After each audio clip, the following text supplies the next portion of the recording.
Yan, good morning, good afternoon, good evening mga Calvin. Eto, nandito tayo sa aviary ni MJD Mini Aviary dito sa San Vicente, Santo Tomas, Pampanga.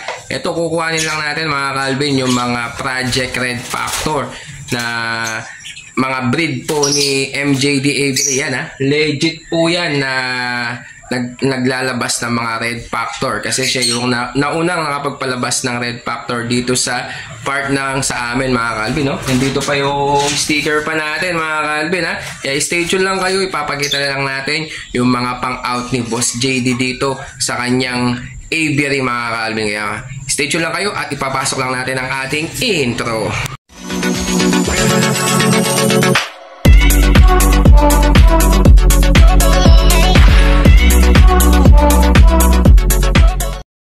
Ito na mga Calvin ang hinihintay ninyo na mga Project Red Factor. Ayan ha, back to back green. Yung isa ay green clarified post RF. Ayan ha, tapos ito namang isa ay green possible RF. Yung clarified natin ay MJD Aviary 181 ang kanyang leg band. Tapos ito naman green na to mga Calvin, MJD 164. Yan, yung may leg band po yan na legit breeder ng Red Factor ng San Vicente, Santo Tomas, Pampanga. Ayan ha, pang Project Red Factor po yan.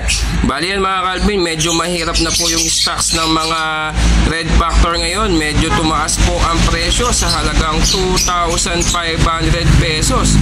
Pero kung tatawad ka pa, syempre, bibigyan pa rin natin ng konting discount mga Calvin. Pero kung gusto nyo rin pa DNA mga Calvin, sagot nyo na po ang DNA para sa sure gender po nila. Medyo kamahalan po kasi ang DNA, kaya hindi po natin mapapa-DNA po yan dahil sobrang mahal po ng DNA ngayon mga Calvin. Kaya kung gusto nyo mag-add ng DNA, pwede po natin yan ipa-DNA, pero babae at lalaki po yan. Yung clarified po ay yung ang MJD 181, yun po ang lalaki. Tapos itong green, ito po yung babae. Possible cock, possible hen po sila mga Calvin. Kaya ano pang hinihintay ninyo?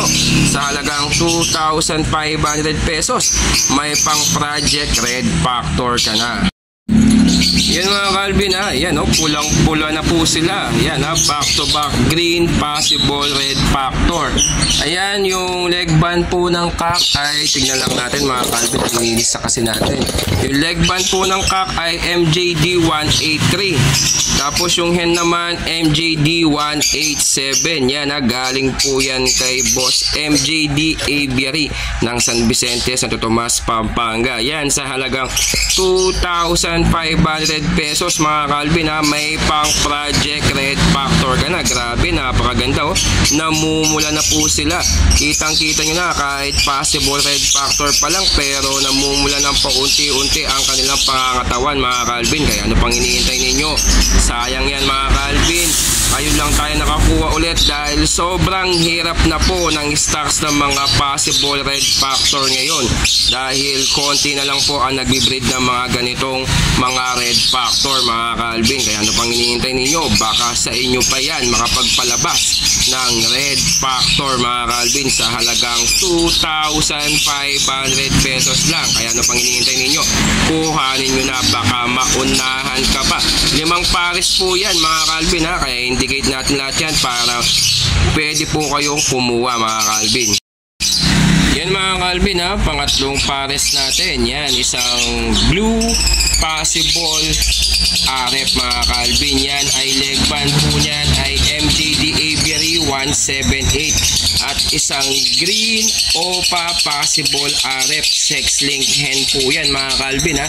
Bali yan, leg band number din po yan ay MJD 184 na si MJD Aviary po yan. Bali yan ay back to back possible Red Factor po yan. Yan ha, bali yan ay pang Project OPA Red Factor na po kayo dyan. O kaya pag may cock na lumabas, matik na yan na split OPA Red Factor ang ilalabas mo dyan. O kaya OPA Red Factor mga Calvin. Kaya ano pang pang hinihintay ninyo? Sa halagang 2,500 pesos, meron ka ng pang project red factor OPA dito mga Calvin. Kaya ano pang hinihintay ninyo?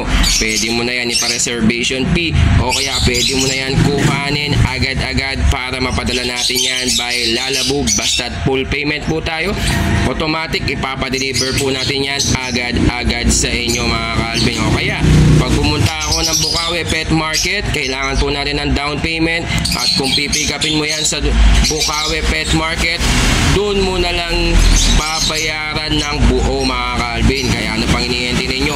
Kuhanin nyo na, baka maunahan ka pa mga Calvin. At ayan pa mga Calvin, isang blue possible RF MJD 168 at isang green possible RF MJD 186. Ayan ha, bali yan po yung mga leg band po niyan. Kaya yan, sigurado na makakapagpalabas ka na ng red factor dyan mga Calvin sa halagang 2,500 pesos. Kaya ano pang hinihintay ninyo mga Calvin? Pwede na po kayo magpa-reservation fee o kaya pwede mo yun ang kuhanin yan mga Calvin habang mainit-init pa, at 5 pares ang available natin dahil pahirapan na po ang mga pang project red factor ngayon, dahil bihira na lang po ang mga nagbibreed ngayon ng mga project red factor ngayon mga Calvin.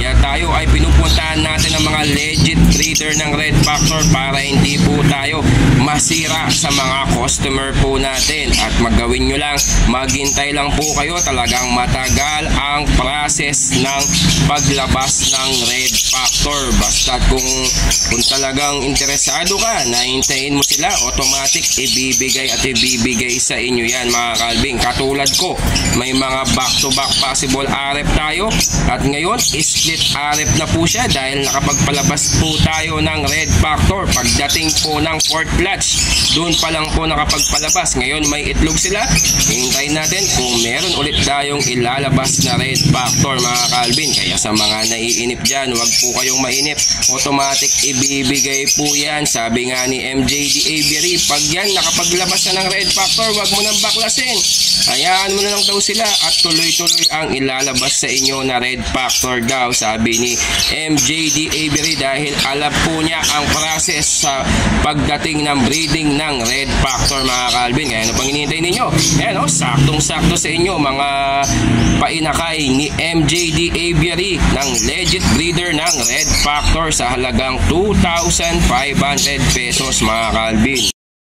At ayan mga Calvin, ang pang fifth pair po natin na pang project red factor na galing sa legit breeder ng mga red factor sa San Vicente, Santo Tomas, Pampanga na si MJD Aviary. Shout out sa iyo idol. Ayan ha, bali yan, MJD Aviary 182 ang leg band ng cock at MJD Aviary 185 ang leg band ng hen mga Calvin. Bali back to back green possible red factor. Kitang kita naman sa kulay mga Calvin, namumula na ng konti. Kaya sigurado pag ikaw na tsambahan mo nakapaglabas ng red factor, automatic napakaswerte mo sa halagang 2,500 pesos lang mga Calvin. Automatic maglalabas ka na ng red factor dyan, basta't maghintay ka lang, automatic ibibigay sa iyo ng mga ibon na yan mga Calvin. Huwag kang mag-expect sa first clutch, second clutch, hindi mo alam, baka by third to fourth clutch. Sabi nga ni MJD Aviary, siya nga nakapagpalabas ng red factor bandang fifth clutch mga Calvin. Kaya yun, nung lumabas na ng red factor si MJD Aviary, tuloy-tuloy na nagbreed ng red factor si MJD Aviary. Kaya sikat po siya sa amin na legit breeder ng red factor sa San Vicente, Santo Tomas. Kaya ano pang hinihintay ninyo mga Calvin? Kuhanin nyo na yan, baka maunahan ka pa sa halagang 2,500 pesos lang. Mabilisan na yan mga Calvin ha, pang project red factor ka na dyan mga Calvin. At ayan na nga mga Calvin, na-update ko na kayo sa mga project red factor ni MJD Aviary ng San Vicente, Santo Tomas, Pampanga. Nakapagkwentuhan nga kami, share ko lang sa inyo yung senior niya sa atin dahil siya ay talagang legit breeder ng red factor sa kanyang experience mga Calvin. Kaya sa mga iba po dyan, sabi nga po niya, pag back to back post RF, kahit na visual red factor na yan ang back to back mo, dahil meron po na taga Pampanga dati si paring Rocus na dati may breeder po siya ng back-to-back red factor pero hindi pa rin naglalabas ng red factor dahil automatic possible RF lang po siya. Pero sabi ni MJD Aviary, kahit na red factor na yung magulang at possible RF na, yung mga anak daw po, yan po ang naglalabas ng mga red factor dahil based sa kanyang experience mga Calvin. Kaya ikaw, kung meron ko ng mga paanak ng mga post RF mo mga Calvin, try mo bangga yung mga RF line mo. Mas sila po daw yung may malakas na dugo na maglabas ng red factor. Sabi po niya ganyan sa akin. Tapos siya daw po kasi dati back to back post RF, nakapagpalabas po siya pagdating ng pip clutch. Tapos tatlong sunod na naka 8 clutch siya. 5th clutch, isang red factor, 6th clutch, tatlong red factor daw, tapos 7 hanggang 8, nakapagpalabas po siya ng tig-dalawang red factor. Ang ginawa po niya ay pinagpahinga niya after 1 month, tapos nag-breed ulit, red factor na naman ang linabas po niya based sa kanyang experience. Kaya ikaw na makakuha ka ng mga breeder o kaya mga linyada ni MJD Aviary, huwag po kayong mainit mga Calvin. Kailangan patient ka lang at maghintay ka lang sa ibibreed ng mga ibon mo. Kasi darating at darating na ibibigay din yan sa inyo. Katulad ng nakuha natin. Ayan po, kay Rocus Aviary na greenfield, possible RF siyang dati. Ngayon, split RF na po siya dahil nakapagpalabas na po siya ng red factor mga Calvin. At ito pa yung isa na green o possible RF natin. Nakaparis na yung dating itong kay Rocus Aviary na galing naman yan kay NMB, kay Noel M. Baguio. Automatic split RF na po siya. Pag yan, nakapagpalabas na po kayo ng visual RF, kahit na RF line lang yan o kaya possible RF. Pag RF line daw, automatic possible RF na po yung i-declare po ninyo pag nakapagpalabas po kayo ng red factor. Pero pag back-to-back post RF, sabi ni MJD Aviary, automatic i-declare nyo na daw po siya ng split sa RF. Yan po ang sinabi sa akin. Kaya sinishare ko po sa inyo para alam po ninyo kung paano yung process ng red factor sa pagdating ng pag-breed mga Calvin. Kaya kung bago ka pa lang sa ating channel, huwag mo kalimutan mag-like at mag-subscribe at i-click mo notification bell button natin para lagi kang updated sa ating YouTube channel mga Calvin. Kaya maraming salamat mga Calvin. Thank you.